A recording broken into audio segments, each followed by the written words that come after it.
RS Bengali ক্লাসরুমে সকলকে স্বাগত। আজকের এই ভিডিওতে আমি 2021 সালের মডেল অ্যাক্টিভিটি টাস্ক সলভ করব। তো যে ক্লাস ও যে সাবজেক্টের মডেল অ্যাক্টিভিটি টাস্ক আজকের ভিডিওতে আমি সলভ করব সেটি হলো ক্লাস 9 ইতিহাস মডেল অ্যাক্টিভিটি টাস্ক পার্ট 1।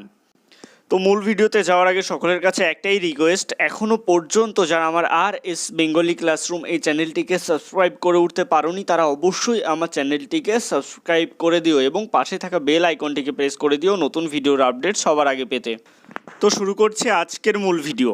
দেখো, তোমাদের নবম শ্রেণী ইতিহাস যে মডেল অ্যাক্টিভিটি টাস্কের প্রশ্নপত্র রয়েছে সেখানে উপরের দিকে রয়েছে অধ্যায়, অর্থাৎ কোন কোন অধ্যায় থেকে তোমাদের প্রশ্নগুলো দেওয়া রয়েছে। এক দাগে রয়েছে ফরাসি বিপ্লবের কয়েকটি দিক, তারপরে দুই দাগে বিপ্লবী আদর্শ, নেপোলিয়ন, সাম্রাজ্য, জাতীয়তাবাদ। এই দুটো অধ্যায় থেকে তোমাদের মডেল অ্যাক্টিভিটি টাস্কের প্রশ্ন দেওয়া হয়েছে। তো এবার আমরা প্রশ্নের উত্তরে চলে আসব। দেখো, ক দাগে বলেছে নিচের প্রশ্নগুলির উত্তর দাও 3 থেকে 4টি বাক্যে। তো ক এর এক দাগ দেখো, চতুর্দশ লুইয়ের আমি রাষ্ট্র উক্তিটি বুর্ব রাজবংশের কোন চরিত্রকে প্রকাশ করে? চতুর্দশ লুইয়ের আমি রাষ্ট্র উক্তিটি বুর্ব রাজবংশের কোন চরিত্রকে প্রকাশ করে? তো এই ক এর এক দাগের উত্তর কি হবে? ক এর এক দাগের অ্যান্সার হবে, দেখো তোমরা স্ক্রিনে দেখতে পাচ্ছ, এখান থেকে তোমরা দেখো, তোমরা এখানে পজ করে লিখে নাও, আমিও বলে দিচ্ছি।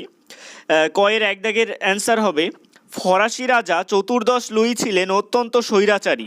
ফরাসি রাজা চতুর্দশ লুই ছিলেন অত্যন্ত স্বৈরাচারী। তার শাসনের কোনো গণভিত্তি ছিল না। তিনি বলতেন আমি রাষ্ট্র। এই উক্তির পরিপ্রেক্ষিতেই বোঝা যায় বুর্ব রাজবংশ ছিল গণতন্ত্রহীন চরম একনায়কতান্ত্রিক রাজত্ব।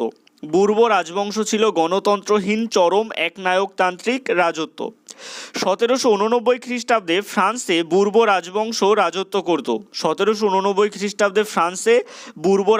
রাজত্ব করত। দাঁড়ি, ঐশ্বরিক ক্ষমতায় বিশ্বাসী এই রাজতন্ত্রে রাজাই ছিলেন সর্বময় কর্তা। শাসন ব্যবস্থায় জনগণের কোনো ভূমিকা ছিল না। বুর্ব শাসকদের দুর্বলতা, অস্থির মনোভাব এবং অদূরদর্শিতাই ফরাসি বিপ্লবের কারণ ছিল। ও অদূরদর্শিতাই ফরাসি বিপ্লবের কারণ ছিল। এরপরে দেখো, ক এর দুই দাগের প্রশ্ন, ইউরোপীয় রাষ্ট্রগুলির জোটবদ্ধতা কিভাবে নেপোলিয়নের পতনকে ত্বরান্বিত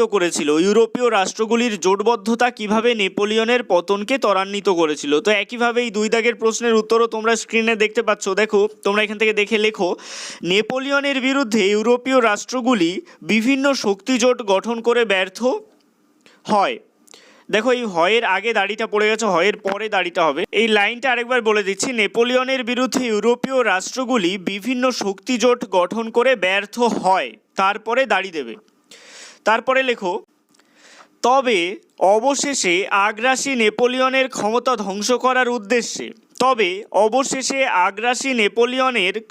ধ্বংস করার উদ্দেশ্যে রুশ জার প্রথম আলেকজান্ডারের উদ্যোগে ইংল্যান্ড, অস্ট্রিয়া, রাশিয়া ও সুইডেন প্রভৃতি দেশ 1813 খ্রিস্টাব্দে ফ্রান্সের বিরুদ্ধে চতুর্থ তথা শেষ শক্তিজোট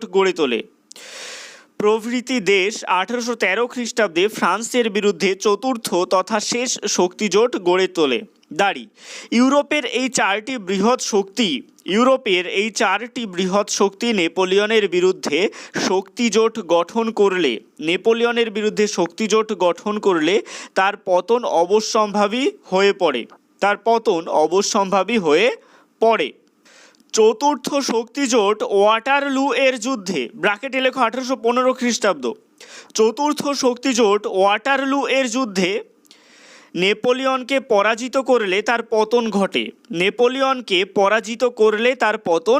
ঘটে। এটা গেল কয়ের দুই দাগের প্রশ্নের উত্তর। এবার দেখো আমাদের খ দাগে কি বলেছে। খ দাগে বলেছে ইউরোপের মানচিত্রে নিম্নোক্ত স্থানগুলি চিহ্নিত করো। এটা তোমরা একটা ম্যাপ কিনে নেবে বাইরে থেকে, সেই ম্যাপের ওপর ইউরোপের একটা ম্যাপ কিনে নেবে, সেই ম্যাপের ওপর এটা করবে। যদি তোমাদের স্কুল থেকে ম্যাপ দিয়ে দেয় তাহলে তো ভালো কথা, আর যদি ম্যাপ না দিয়ে থাকে তাহলে A4 সাইজের ম্যাপ কিনতে পাওয়া যায়, বলবে দোকানে গিয়ে ইউরোপের ম্যাপ দাও মানচিত্র, তো ইউরোপের ম্যাপ দিয়ে দেবে, তোমরা তার উপর পয়েন্টিংগুলো করবে। দেখো আমি তোমাদের দেখিয়ে দিচ্ছি এই ম্যাপ পয়েন্টিংটা তোমরা কিভাবে করবে।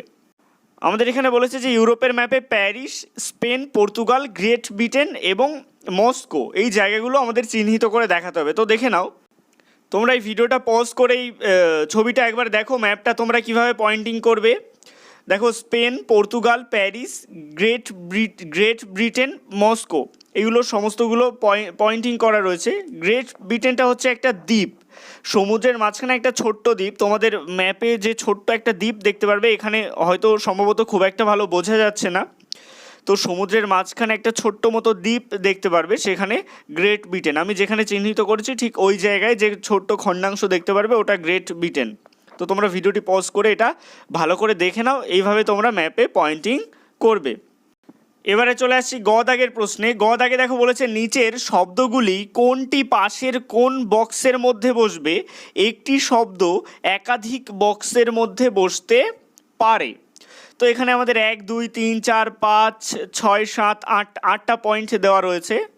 তো এই পয়েন্টগুলো আমাদের ডান পাশে যে ত্রিভুজাকৃতির যে খোপটা রয়েছে তার মধ্যে বসাতে হবে। এটা আসলে সামন্ততান্ত্রিক প্রথার চিত্র। তো এখানে আমরা কিভাবে বসাবো এটাও দেখে নাও তোমরা মন দিয়ে। দেখো যেহেতু এতগুলো শব্দ ওর মধ্যে লেখা সম্ভব না, আমি এটা পয়েন্টিং করে তোমাদের বুঝিয়ে দিচ্ছি, তোমরা ভালো করে বুঝে নাও। দেখো ত্রিভুজের ডান পাশে একদম ওপরে রয়েছে প্রথম সম্প্রদায়। এই প্রথম সম্প্রদায় কোনটা কোনটা হবে বা পাশের পয়েন্ট অনুযায়ী? 1 দাগ আর 3 দাগ। 1 দাগে কি আছে? সুবিধাভোগী শ্রেণী, আর 3 দাগে আছে যাজক। এই সুবিধাভোগী শ্রেণী এবং যাজক, 1-এর সুবিধাভোগী শ্রেণী এবং 3 নম্বরের যাজক, এরা প্রথম সম্প্রদায়ের খোপে বসবে। আর দ্বিতীয় সম্প্রদায়ের খোপে কারা বসবে?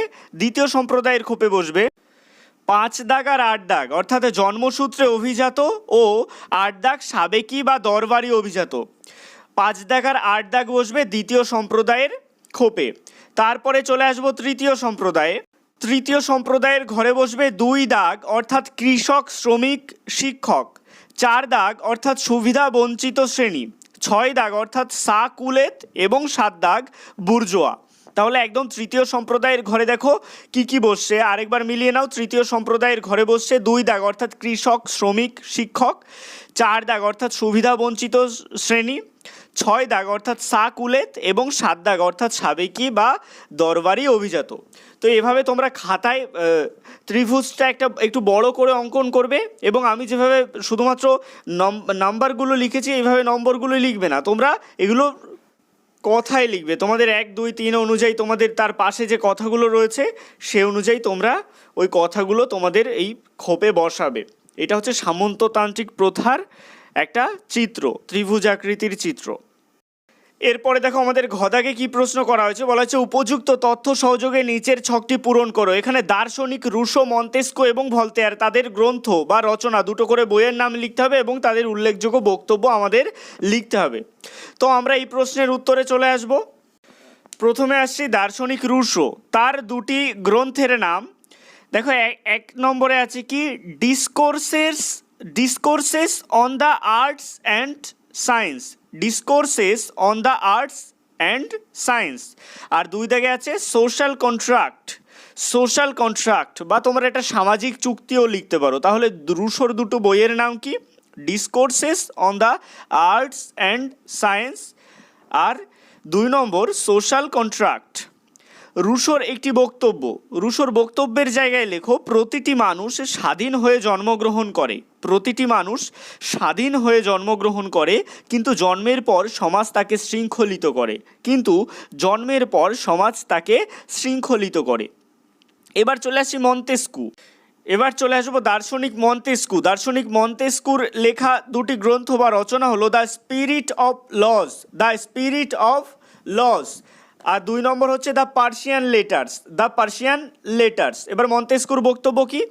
ব্যক্তি স্বাধীনতা রক্ষার উদ্দেশ্যে আইন বিভাগ, শাসন বিভাগ ও বিচার বিভাগ পৃথক করার দাবি জানান। ব্যক্তি স্বাধীনতা রক্ষার উদ্দেশ্যে আইন বিভাগ, শাসন বিভাগ ও বিচার বিভাগ পৃথক করার দাবি জানান। এবার দার্শনিক ভলতেয়ার, এই দার্শনিক ভলতেয়ারের লেখা দুটো গ্রন্থ বা রচনার নাম কি? একটি হচ্ছে কাঁদিদ, একটি হচ্ছে কি কাঁদিদ ও দার্শনিকের অভিধান, কাঁদিদ ও দার্শনিকের অভিধান। তো ভলতেয়ারের বক্তব্য কি? ক্যাথলিক গির্জাকে বিশেষ অধিকারপ্রাপ্ত উৎপাত বলে অভিহিত করেন। ভলতেয়ার ক্যাথলিক গির্জাকে বিশেষ অধিকারপ্রাপ্ত উৎপাত বলে অভিহিত করেন।